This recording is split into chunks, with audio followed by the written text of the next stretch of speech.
O Legislativo Mineiro promete em 2017 vai ter muito trabalho pela frente.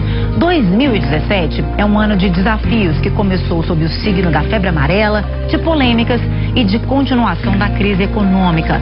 Como o parlamento pode então interferir nestes campos e colaborar com a vida dos mineiros? O deputado Rogério Corrêa, que é primeiro secretário da Assembleia de Minas, conversa com a gente nesta terça-feira sobre estes e outros assuntos. Rogério, bem-vindo ao Opinião Minas, tudo bom? Bom dia, Raquel. Um prazer estar aqui no Opinião Minas mais uma vez. Prazer é nosso. Rogério, primeira coisa que a gente pergunta, né? A gente, normalmente, quando a gente fala parlamento, Assembleia Legislativa, crise financeira, as pessoas estão muito preocupadas em... A gente está pagando muito imposto, os impostos às vezes são reajustados, a gente não vê esse serviço sendo revestido para a gente. A Assembleia, os deputados acabam aprovando poucos projetos. O que a gente pode falar para essas pessoas? A Assembleia está se movimentando sim e a questão dos projetos às vezes nem é a coisa mais importante a se resolver? Olha, eu estou assumindo agora a primeira secretaria junto com a nova mesa diretora da Assembleia Legislativa e nós reelegemos o presidente Adalclever Lopes. Uma meta nossa agora é ampliar a participação popular na Assembleia. Não que ela seja pequena, mas isso é o fundamento da Assembleia. A gente quer que as pessoas entendam o que é a Assembleia Legislativa, qual o papel dos deputados e também pressionem para que a Assembleia funcione a partir das reivindicações sociais. A gente tem a Comissão de Participação Popular, a gente tem notado um esforço grande da Assembleia, investimento até comunicação mesmo, as propagandas, essa questão da conversa com o cidadão cada vez mais clara, isso é muito importante. Vamos ampliar inclusive espaço, viu? Já estamos em execução de um novo espaço maior para receber as pessoas. A Assembleia Legislativa hoje falta um plenário que não seja o plenário dos deputados, mas um plenário maior, que tem galerias, né, maiores, né, também. Então estamos trabalhando para isso. Que ótimo. Então isso vai ampliar essa participação popular. A ideia é exatamente isso que você colocou, que a gente possa oferecer cada vez um serviço melhor ao nosso povo. Com certeza. Existem leis que nós temos prioridade agora para esse semestre, claro. Claro.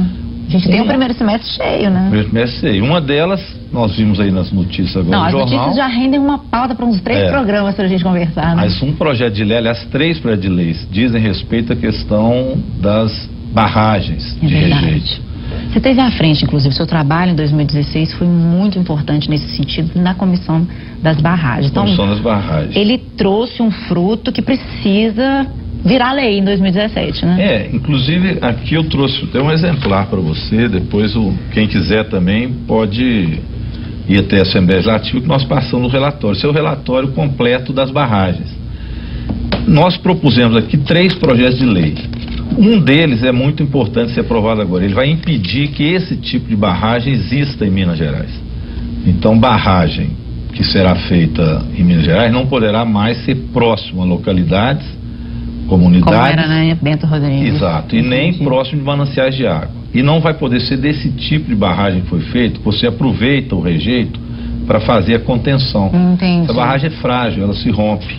Então o que está colocado ali... E a chuva voltou, né, Rogério? Voltou e eles não fizeram a limpeza completa. Eles fizeram um dique, que é provisório, esse S4, que ele vai conter a lama que vem ainda da barragem de Fundão e vai ficar depositado nesse dique, como se fosse um reservatório para essa lama. Então essa preocupação do IBAMA também te preocupa, né? Preocupa porque a partir desse dique, continua ao longo do rio, em 115 quilômetros, a lama com o minério na beirada do rio. Então, choveu, ele volta para o leito do rio, tudo aquilo que está na beirada. Então, enquanto não limpar as margens do rio dessa lama, nós não teremos a contenção da lama. Isso continua indo para os rios, poluindo, etc.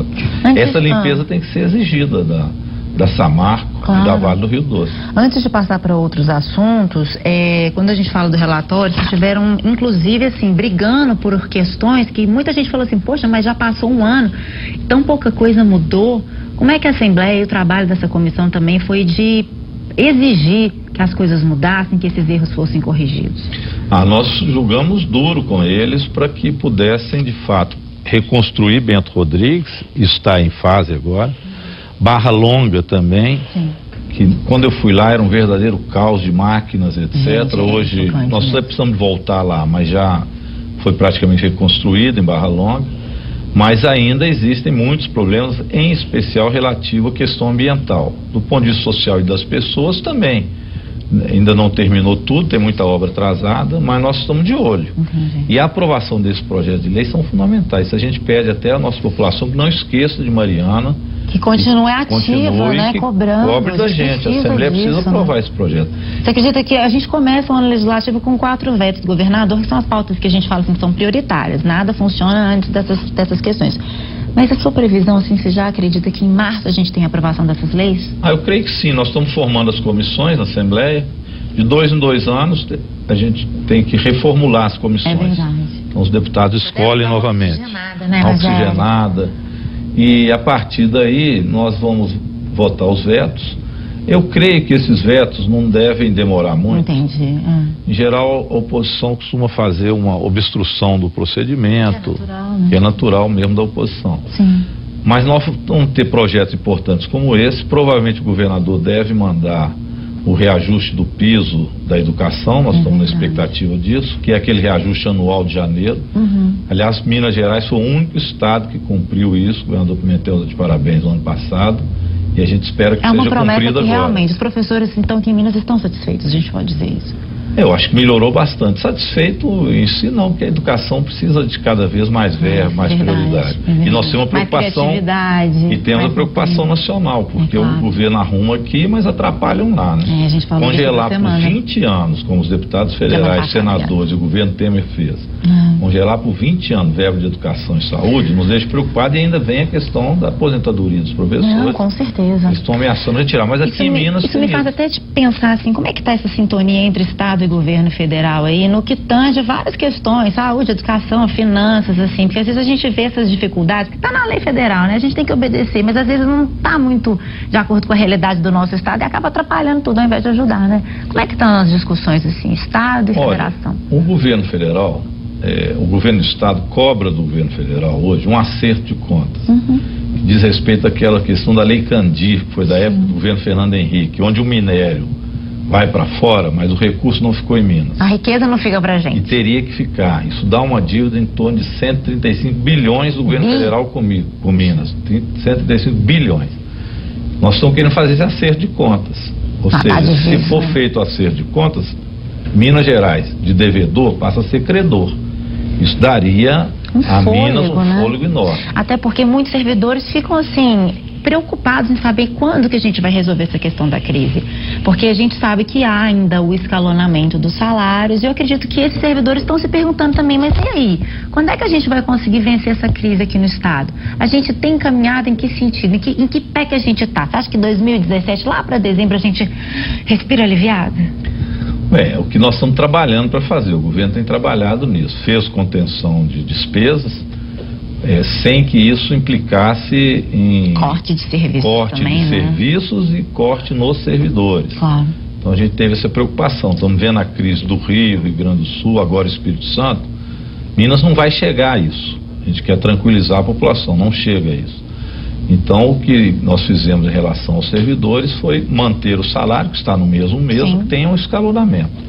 A ideia é, assim que possível, terminar o escalonamento, mas garantimos aos servidores públicos que não haverá o salário de atraso verdade, de salário. Ele não deixa de ser pago.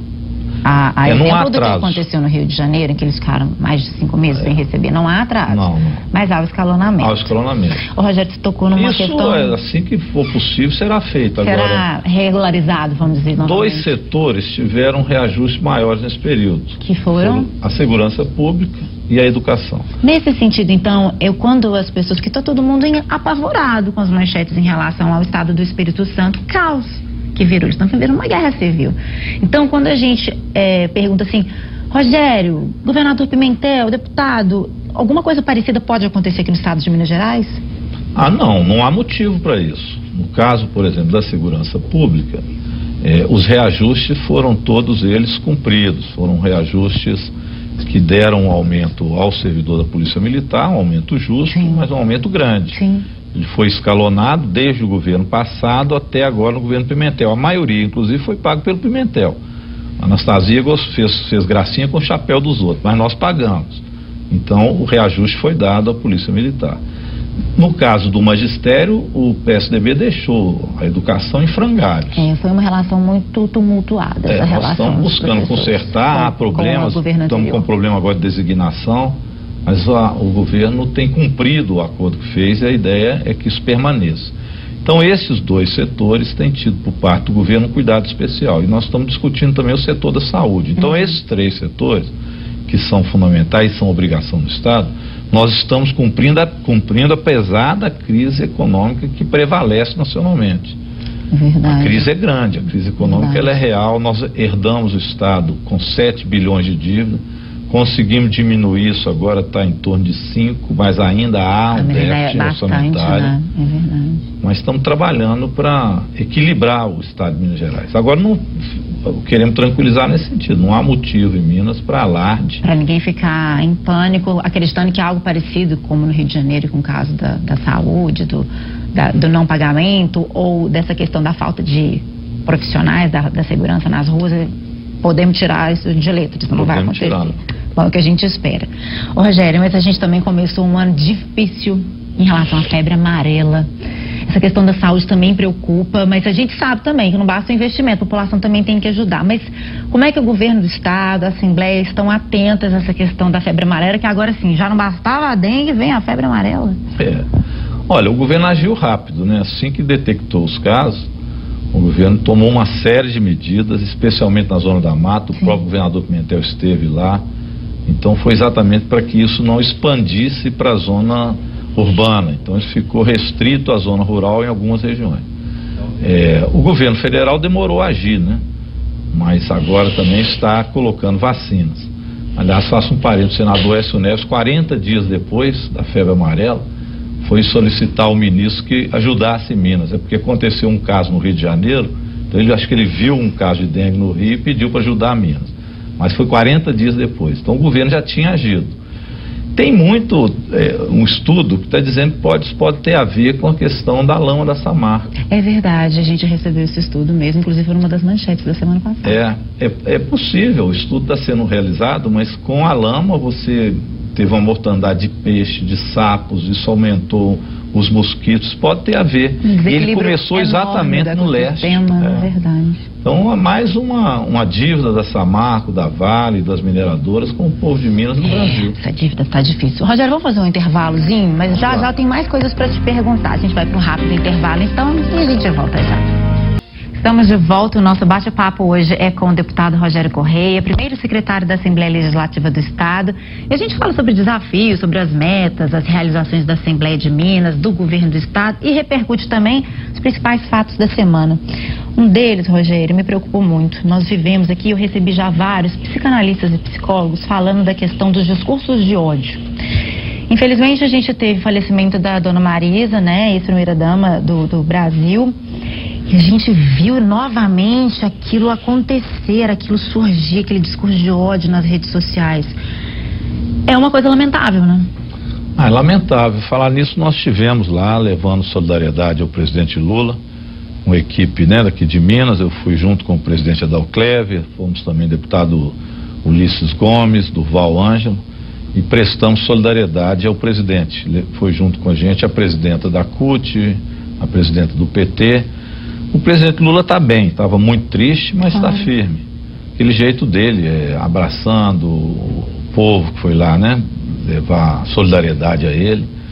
Mas é claro, é lamentável que as pessoas no momento de dor possam fazer algo desse tipo. Eu tinha visto isso aqui em Minas, na época eu fiquei assustado de ver, quando foi do velório do ex-presidente da Petrobras, que é mineiro, o velório foi aqui. Sim, verdade. E tinham lá grupos vinculados a esse tal de MBL, patriotas, que estavam protestando no velório. Eu achei que aquilo era um fato isolado, separado de pessoas com até problemas de sanidade mental, eu acho, né? Que não é possível um negócio desse. Agora vem essa política de ódio na internet em relação a isso. É lamentável, sim. É um movimento que eu digo meio fascistoide, que tem tido repercussão no mundo, né? Rogério, eu acredito na democracia acima de qualquer coisa. E acredito que as pessoas têm também o direito de se expressar, acredito que os nossos telespectadores também. Mas será que às vezes esse discurso de ódio e toda essa força utilizada para ser tão às vezes mesquinho assim não poderia ser usado ou revertido para ajudar o país, ou ajudar o Estado, a sua comunidade? É o que eu fico pensando assim. Eu acredito que também deixa a gente refletindo, né? Claro, o sentimento que essas pessoas têm é o sentimento antidemocrático. Então apenas eles têm razão, os outros não têm, então daí vem o ódio. Só o pensamento deles pode ser o pensamento vigente. Foi assim na Alemanha de Hitler, né? Os judeus foram perseguidos, os socialistas, muita gente foi morta, massacrada, tudo em nome de um regime e de uma maioria. Isso foi o regime fascista. Hoje essas pessoas têm um pouco esse sentimento. Agora isso é alimentado, né? Muitas vezes alimentado infelizmente, né? Sei lá, por opiniões que vem incluído do parlamento. Esse Bolsonaro, por exemplo, é um escroto, né? O que ele faz dentro do parlamento brasileiro e demonstra para fora, ele vai cultuando esse ódio nas pessoas. Mas a gente nota que essas pessoas têm seguidores e acabam assim com um carimbo de que estão sendo representadas mesmo. Isso é alguma coisa que te incomoda no sentido que possa arranhar a democracia, derrubada, colocá-la em perigo?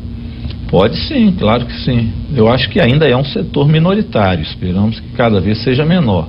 Mas ele é crescente, né? Esse Bolsonaro tem aí, sei lá, 8, 10% a favor dele na opinião pública, é preocupante. Na Alemanha nazista, o Hitler chegou a ter maioria na sociedade. Na Europa, as opiniões direitistas que rejeitam outros povos a adentrar a Europa e tem com eles preconceito, tem crescido também. Nos Estados Unidos, a eleição deste presidente agora é preocupante, porque já está também com rejeição aos latino-americanos. Então essas pessoas são brasileiras, são inclusive contraditórias, porque são brasileiros, estão vendo que na Europa, as elites europeias e nos Estados Unidos rejeitam inclusive o povo brasileiro, o povo latino-americano, o povo africano, e eles aqui fazem rejeição aos mais pobres também, que no fundo é isso. Então este preconceito é que leva a esse tipo de sentimento. Isso chama-se preconceito, isso é muito ruim. Preconceito a homossexuais, já foi às mulheres, as minorias, assim por diante, as minorias. Que estavam inclusive num desenvolvimento de conquistas, né? E a gente fica um pouco abalada quando a gente vê essas questões acontecendo, né? Será que essas conquistas vão todas por água abaixo? Negros, pobres, pessoas carentes, mulheres, idosos, homossexuais, meio complicado, causa-se uma incerteza, senhora. E vem da crise do capitalismo, viu? Do ponto de vista econômico também é isso. O capitalismo entra em crise, então vamos dizer, diminui a oferta de bens que a humanidade produz e cada um quer, do seu ponto de vista, egoisticamente, que aquilo fique para ele. Então o capitalismo cultua isso e não cultua a solidariedade. Então este individualismo leva também a esse tipo de disputa e de posterior preconceito com os outros e com outro tipo de pessoas. Mas a gente está num país capitalista, o Estado também, a gente sempre fala da questão de desenvolvimento econômico, agrário, enfim. Aqui, vamos olhar para Minas Gerais. Na sua opinião, o que vai tirar a gente desse atoleiro, vamos dizer assim, que está todo o país, assim, o que vai ser o primeiro passo? A gente pode apostar na nossa agricultura, a gente pode apostar na nossa criatividade mineira, o que vai ser a nossa, assim, a nossa salvação? Bem, Minas depende também do que é feito nacionalmente. É verdade. É difícil você separar, mas sim, tem coisas que podem minimizar e nós estamos olhando. Do ponto de vista nacional, a política econômica tem que ser mudada. Essa política econômica recessiva levará ao desemprego e à retirada de direitos dos trabalhadores. Está com um índice de desemprego que ainda preocupa, Rogério. E quando você retira os direitos dos trabalhadores, você impossibilita que as pessoas tenham também recursos para fazer a economia girar. Claro. Então isso leva à recessão.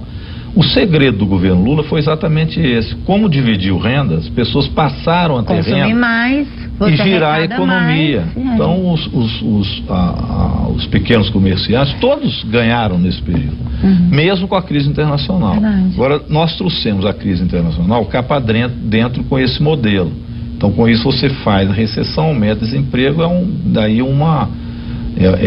essa corrente negativa. Pois é, mas alguns agora jornalistas criticam muito a nossa presidente Dilma, ex-presidente Dilma, pela política econômica adotada.